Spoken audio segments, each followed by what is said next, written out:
हज़रत साद इब्न अबी वक़ास रज़ियल्लाहु ताला अन्हु जब ये ईमान लाए, इनकी माँ को पता चला, इनकी माँ ने मुखालिफत कर दी। हज़रत साद रज़ियल्लाहु ताला अन्हु की माँ ने मुखालिफत कर दी, इनकी माँ काफिरा है, मुशरिका है। साद रज़ियल्लाहु ताला अन्हु के बारे में जब पता चलता है तो उनकी माँ कहती है साद ईमान को छोड़ दो, मोहम्मद के दीन को छोड़ दो। हज़रत साद रज़ियल्लाहु ताला अन्हु अपनी माँ की बात को नहीं मानते हैं। उनकी माँ ने साद से बातचीत करना छोड़ दिया। जाहिर सी बात है, माँ और बाप का कितना बड़ा मुकाम है।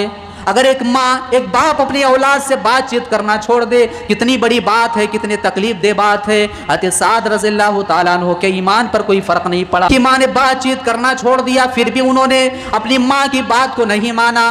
हज़रत साद रज़ियल्लाहु ताला अन्हु की माँ ने जब देखा कि मेरे बातचीत ना करने पर भी साद पर कोई असर नहीं पड़ रहा है, तो भूख और प्यास की हालत में रहने लगी। ना खाती थी ना पीती थी, ला कुलु शैया, खाना पीना छोड़ दिया, भूख और प्यास की हालत में रहने लगी। हज़रत साद रज़ियल्लाहु ताला अन्हु की माँ बूढ़ी थी, कमज़ोर थी। जाहिर सी बात है, अगर वो खाना छोड़ देंगी, पीना छोड़ देंगी तो बीमार हो जाएंगी। बीमार हो गई, बिस्तर पर पड़ी हैं, रिश्तेदार देखने के लिए आ रहे हैं। उनकी माँ से पूछते हैं क्या बात है, क्यों नहीं आप खा रहे हो, पी रहे हो। साद रज़ियल्लाहु ताला अन्हु की तरफ इशारा कर देती थी, उनके रिश्तेदार उनको गालियाँ देते थे।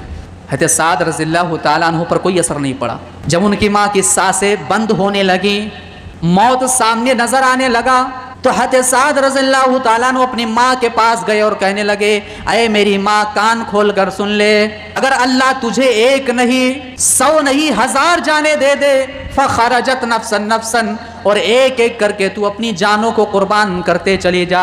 अये मेरी माँ, एक नहीं 100 नहीं 1000 जाने ईमान के लिए रास्ते में रुकावट बनते हुए मुझसे ये कहे कि अये साद ईमान को छोड़ दे और तू अपनी जानों को कुर्बान करते चली जा। अये मेरी माँ सुन ले, माँ तरक तू दीनी हाज़ा, मैं मोहम्मद के दीन को नहीं छोड़ सकता, मैं ईमान को नहीं छोड़ सकता। ये ईमान की दौलत है।